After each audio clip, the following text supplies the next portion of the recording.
Okay, welcome. Right, we're going to start playing these league matches, see where we get to. Right, so first things first is setting up our team. At the moment, obviously, we got 2 injured players selected in there. We got a DMC out for 1 match.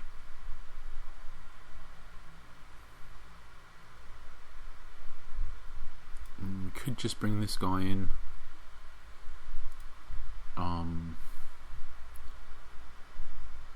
Just to leave the same tactic in place. I guess let's just do that for now. Maybe make a different decision after.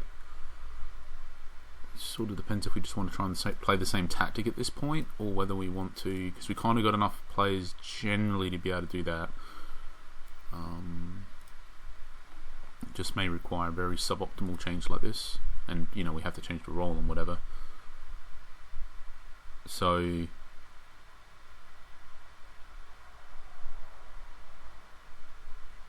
right, and we've got this guy that we want to add the position, but I think we just won't do that quite yet, because he can play the attacking role for now, for the next 3 matches. Maybe we just add it. I don't know. What are we waiting for, realistically? We've got to add it to somebody. We're not going to do it to anybody else. If we do add it to him, then mid-match we can do a tactical change to bring on this guy. Swap things around. Put him on the left. Right, so I guess we'll do that. We'll go to this guy and we're going to add position ML. Should have thought that through before I did it. It could have been a really expensive mistake. I'm pretty sure it was the right thing I intended to do, but yeah, should not have rushed in that fast to do it for such an important decision. I think we just don't need this guy anymore. We've got enough squad depth that he shouldn't play. And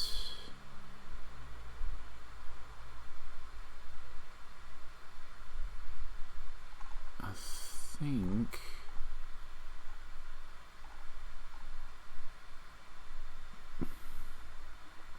think this is it if we want to stick with the same tactic. I guess we do. So, like at this point, I suppose it's better to just see to some degree how problematic it is when certain players are injured for this tactic, to try to get a better idea about what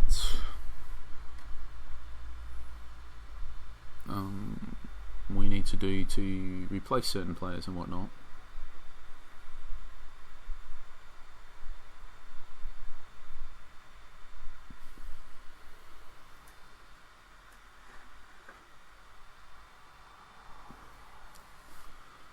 So,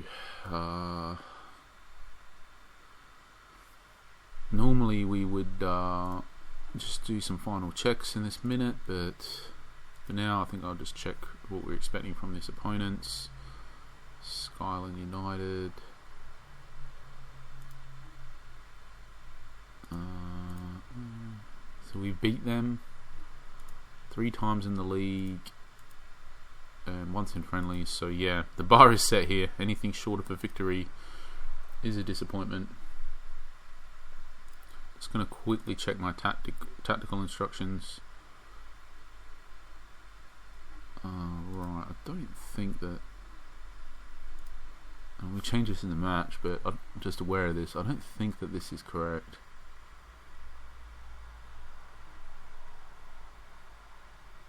Let's just leave it. God, it's been like a week since I managed just about to play any matches, so kind of don't remember, unfortunately.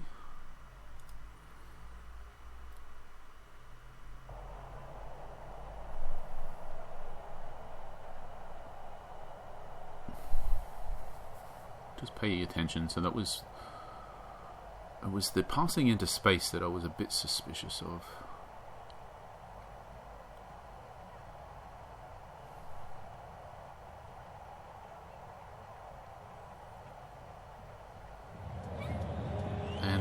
fast tempo, to be honest.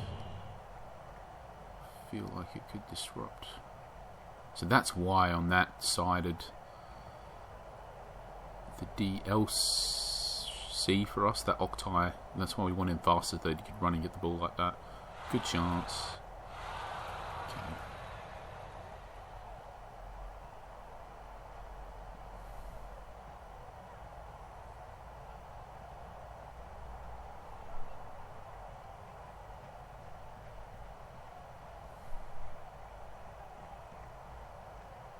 I think there is something to be said generally, though, like, even if we have pretty good retention of ball and whatever, that things like faster tempo can make sense to start the matches like that versus weaker opposition. Can. As long as you're paying attention closely that it's not causing your team to just give up possession of the ball too easily. Because if you are the superior team, generally speaking, you just want the sort of more happening in the match, let's say, rather than it getting clogged down in midfield. You don't, to run the risk to sort of avoid the draws.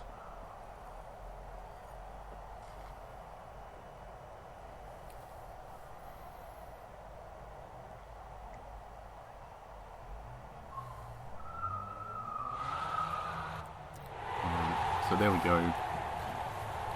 1-0.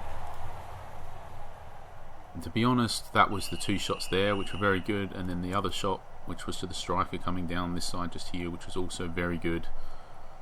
So the chance quality extremely high for us this game.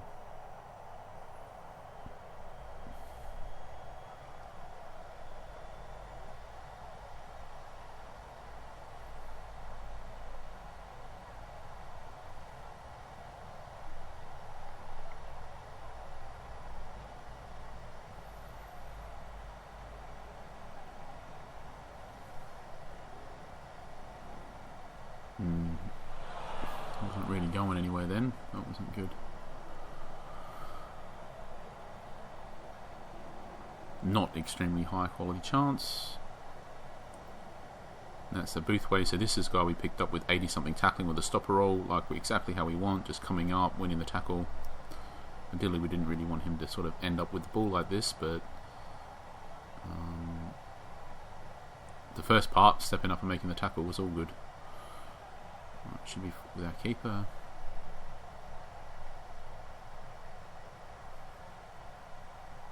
Oh, the other thing as well is we've got our sort of weaker keeper starting the match because we want him to get some development points and we want to use him next season and sell the other guy as soon as we get a bid. So that's just worth. Oh, that was another great quality chance.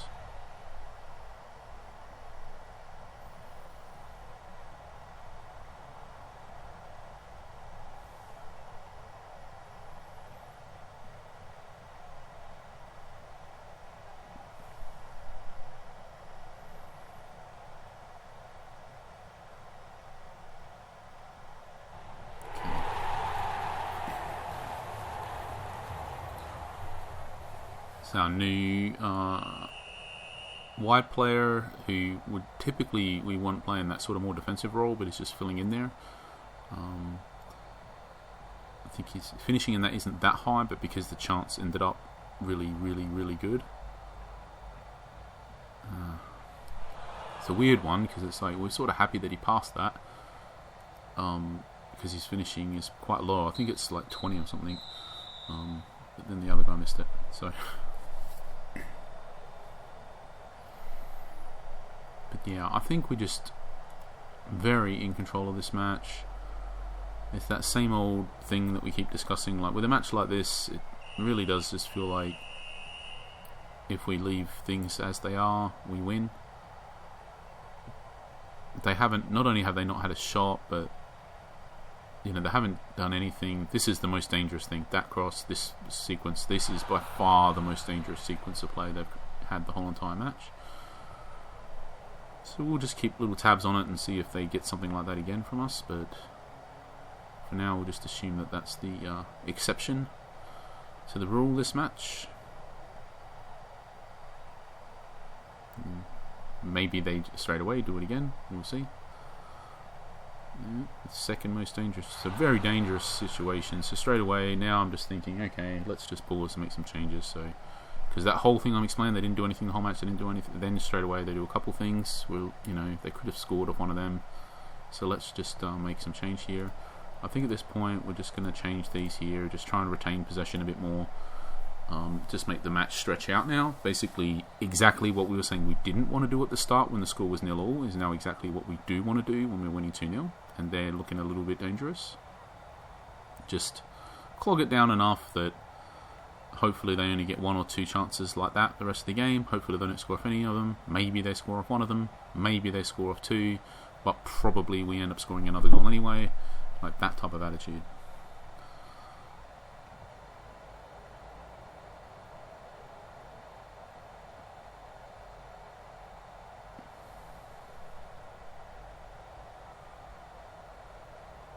So there's a big thing here when you're a dominant team about just trying to identify when to leave it and when to change it. Because typically speaking, if you're the dominant team in matches, like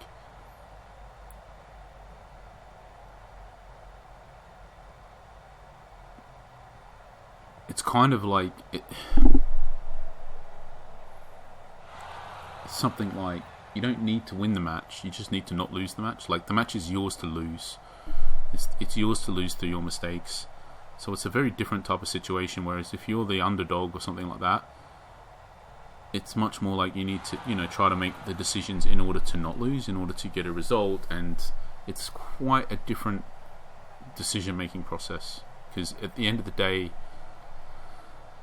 if you're the weaker team, some kind of... Let me just do this first. Right, so if this guy's tired, let's bring a Krieg in.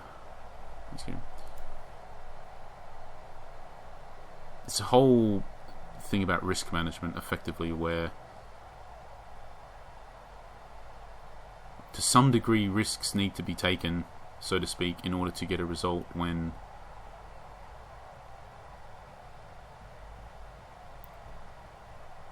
Risks are relative here, by the way. I'm not saying take massive risky risks. There's different types of risks to be taken. A risk at the end of the day is just changing anything in your tactic, by the way. There is risk associated with it. There is risk associated with not changing it. There is risk associated with every decision you make and every action, and as well every inaction. There's risk all over the place. It's just about trying to identify, is it more risky to change something or is it more risky to not change something? And I think in particular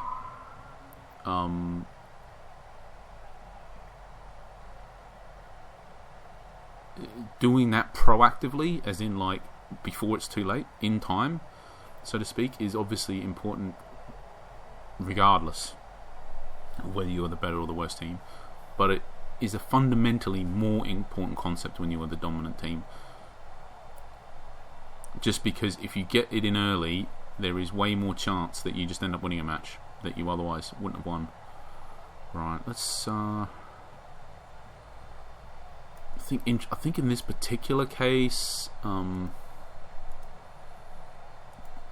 we just want the superior player on the pitch.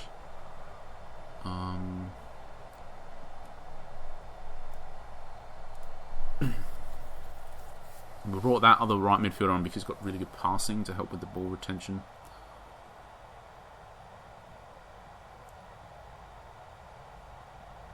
So, for example, like proactively making this change that we did to just make the tempo slower, don't pass into space. Like they had a couple chances. We made the change, and proactively I basically mean we made the change before they scored, not in reaction to them scoring. It wasn't a reactive change, and it was a proactive change basically. And I think that's the main thing. You could categorize the difference between the two. I think proactive is just effectively making the change before the goal happens, you could think, but it might also be something else significant before the red card happens, let's say, for example. And reactive is just, you got a red card, now you got to adjust everything to try to deal with that or whatever. or you've now conceded a goal, you need to change everything to try to do whatever. So they could have just scored that, obviously, right? And if we had made our changes before, let's say they scored that, we kept it before, they had a third chance like they had, they scored off it, and then we made the change, and then they had this chance at the end, and then they scored, right? And then we end up getting a draw in a match that basically we absolutely should be winning this match a massively high percentage of the time. I mean, in the end, we would have won anyway. That's the thing. This is what I was trying to say before. Like, even if they had have, basically scored off of the two chances that they had in the whole match, in the end, as it turns out, we would have won anyway. But it's just part of the whole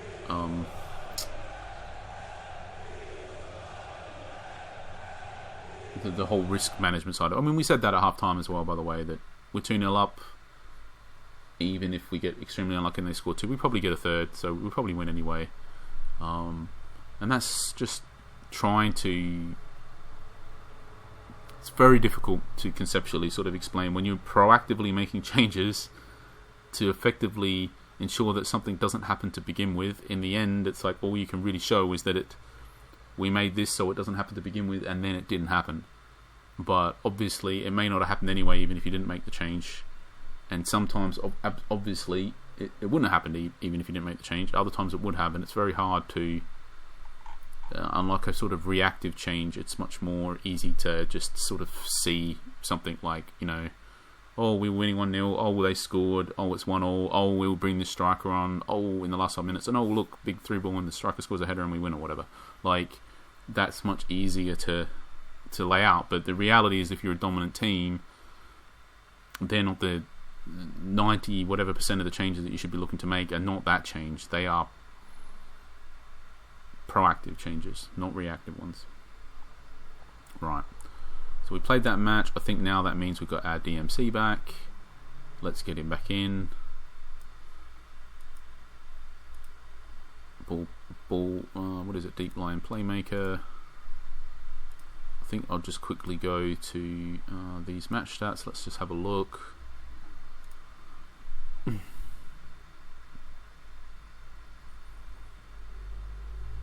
So our striker had 2 shots. Our AMC got 4. MR got 3. So decent shot. And then our right midfielder actually had 2 there. At the end, so we had a decent shot distribution, to be honest, throughout the team, which is good. Decent variety of chances. Our new stopper with 80 whatever tackling got 7 for 7 tackles, which is fantastic. Also got 6 interceptions.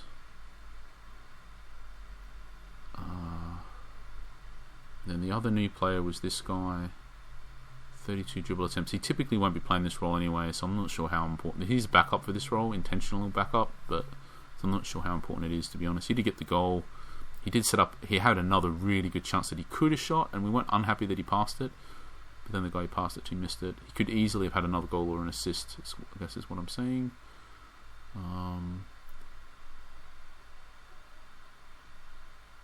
So yeah, I think...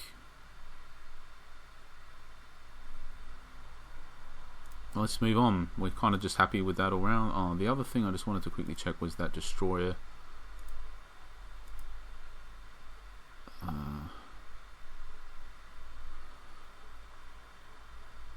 So what did he do? He didn't even attempt any tackles. 1 dribble attempt. 2. He didn't really do anything. 1 interception. He had extreme limited involvement in this match anyway, just something to keep an eye out for, I suppose. I think conceptually, I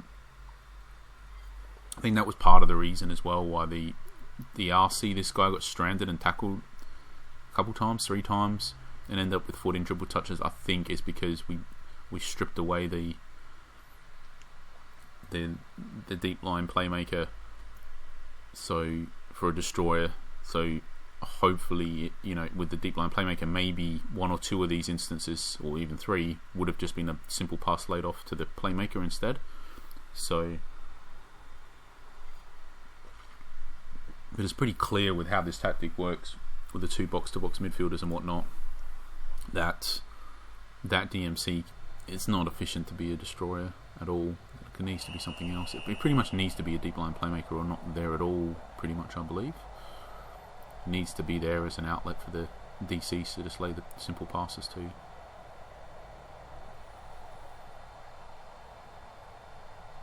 Yeah, it's a great cutback. It's a good chance. This is the thing. This guy in the tactic, this Dokken, he gets so many good chances.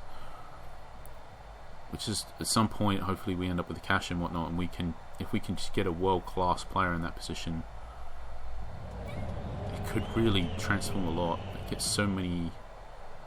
They get the ball so much, basically. They get so many shots and so many situations where it isn't like the pass volume per se, although they do. That's another shot. Gets good long shot opportunities, gets good in the box opportunities, gets a lot of opportunities like there, even if he didn't shoot. Like, it isn't just the fact that he has decent pass volume, which he does. It's the nature of the positions where he has the ball when he passes it. Like where he was there, yes, he scored off the shot or whatever, but whatever the passes that happens from there, it's like super critical. It could easily just lead to a goal. It's not like this pass or any of these passes. He gets a lot of those passes that are just the final pass, where if it's just a good pass, it's a goal, and if it isn't, it isn't. It's typically in quite a bit of traffic and whatever. It can, not always, but basically the passing is super important, but so is the vision. But he also gets all the shots. He also runs with the ball a lot. Like, there are so many attributes that just really matter for that player, just because of the sheer volume that he has of involvement. We have a clear path really here to make the team just completely move up to a completely different level. Again, I think it's a good chance. We just have a good opportunity here, just by simply buying a really, really good AMC, that this team can just move up massively to a whole nother level. So it's kind of pretty good knowing that. Because, we can have a quick look, but we'll look at half time, but this AMC just is not anything special. He's okay, he's not bad or whatever, but the thing is, he's probably, or to reframe this, it's by far the most important position / role in the tactic. By far. And it's not even close. It's just, the importance of that player is something towards double of the next most important player, something like that. Another long shot team, by the way. So, and yet is probably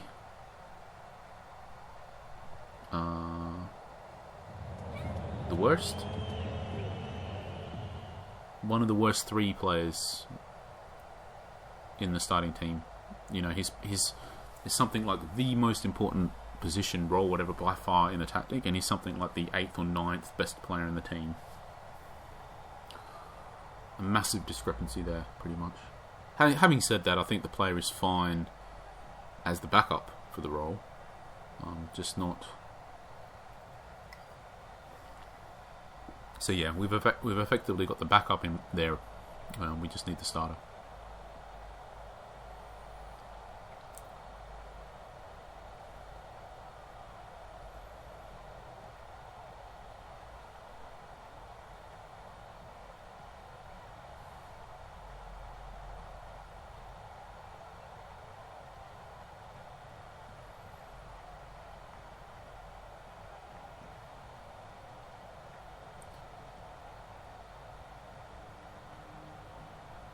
Yeah, so this a couple times has happened. We'll see if it keeps happening. I think this striker just keeps drifting wide and getting tackled. It's partially probably because of the fast tempo that he's not really looking to lay it back and he's looking to go for it. So we could slow the tempo down. That might help a bit.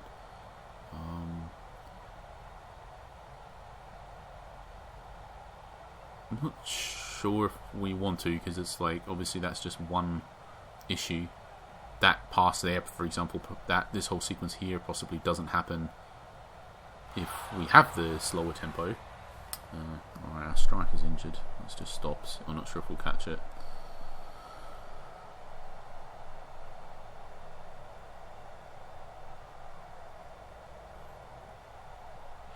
I think that was Dokken again. Another good chance. And that's why, unfortunately, with that chance there, if he just had a bit more speed and a bit more dribbling, maybe he gets a bit closer, easier chance. Unfortunately, it's also the case that decent enough, good enough speed, but speed and dribbling also matters for that player, which starts to make it ridiculously difficult to recruit here, this player. So you're kind of saying, right, we really care about basically, well, control to receive it fast as well. We don't care about the crossing, which is one of his best attributes, but we really care about control, dribbling, finishing, long shots, passing, composure, flair, vision. He's a late arriver in the box on the end of stuff. The area really matters quite a lot. Speed and strength. And then we also care, probably not as much of the rest of these, but the movement kind of matters quite a bit here as well. But the thing is, like, there's so many things. So many things. It's crazy. Like, how are you gonna find all of that without it costing some crazy amount of money? And I think the answer possibly is in a 32-year-old with massive wages. It's basically the answer there. So in the end, we probably don't get to upgrade this. Oh, we've also got a DC injury. In the end, we probably don't get to upgrade this guy until much later on. But we might be able to say upgrade to like the perfect player that we're looking for. But we probably can get an upgrade, a technical upgrade, like a player that's better than the one that we've got beforehand. So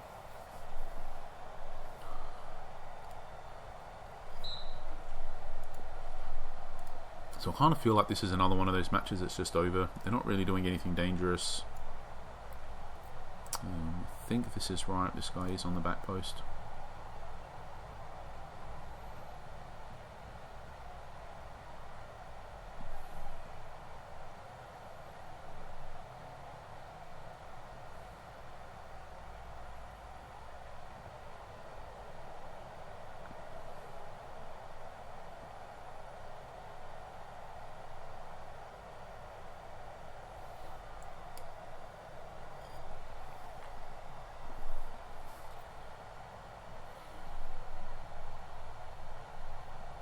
These couple injuries do a bit of... Oh, they've scored. And now we're into the realms... Because we were thinking, by the way.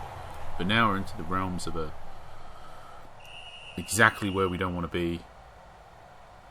Because I had that little chance before and I was thinking, should we be being proactive at this point? But...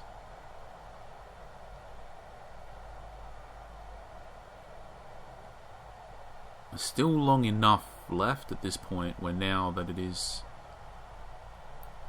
just a different situation, and we can try and explain why. We won't waste our pause time to do it. So now there's 30 minutes left, 29 minutes left.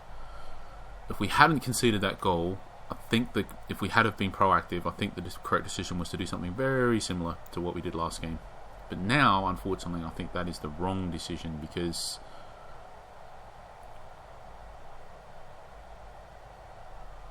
we don't want them scoring a goal without us scoring a goal. Basically, that's how we don't win.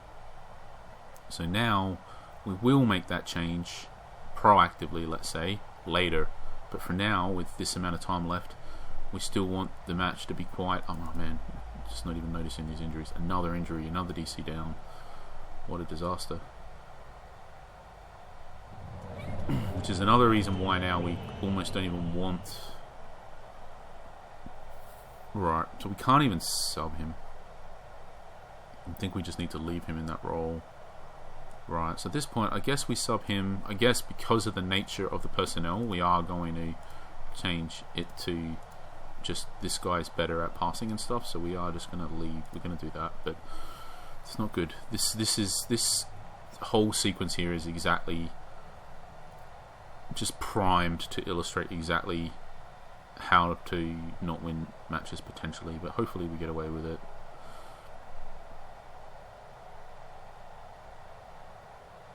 And we've got our most important role here with the player tired, the ball funneling through him and everything when he's tired. That's really not ideal. Really not ideal to the point where maybe we should be changing it to a different role.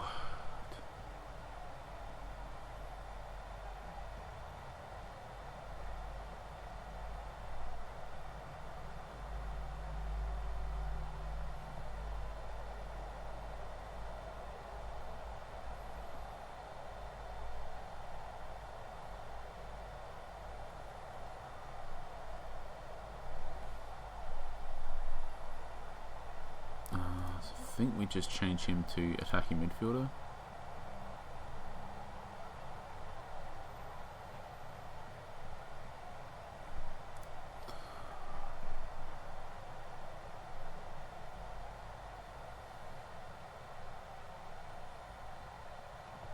We got decent depth in DC, so it's... I suppose it's okay. That they're both injured.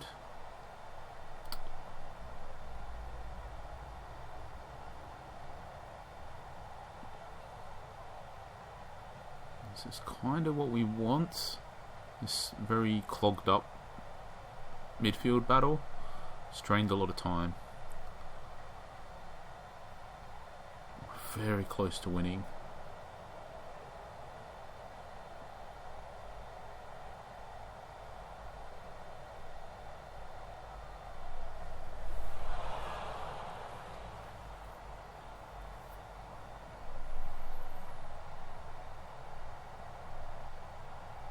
Okay, I think hopefully he scores this and then that's that. Oh, he missed. Okay. It'd be very funny if we go on to lose right now. Oh no, we might. It could happen. Oh, and they missed. So yeah, that... Yes, all the same things, right? Like, for example, we easily could have just scored at the end there when we hit the post, and then they easily could have just snatched the goal at the end, and having made this change before, reactively, as in we made the change after they scored as opposed to before they scored, easily it could have just cost us the game there. So I'm not sure. It's a decent... It's about as good as, obviously, the way to have perfectly illustrated the concept would have been if they had have actually scored that chance at the end there, and we did actually lose the game. But hopefully, conceptually, it's not that difficult to wrap your head around that. They might have scored that chance at the end there. It was a good enough chance. So yeah, I don't know. Two very similar matches. It was quite an interesting thing, really. Two very, very similar matches. One where we've proactively made a change, and the win in the end was like super, super comfortable. Really, nothing edge of your seat at all. And then the other one, we reactively made a change in basically almost nearly an identical match flow. Identical set, it's about as close as what you're ever going to see to an identical set of circumstances, and we nearly didn't win the match because of it. So, alright, thanks for watching, and we'll catch you for the next match.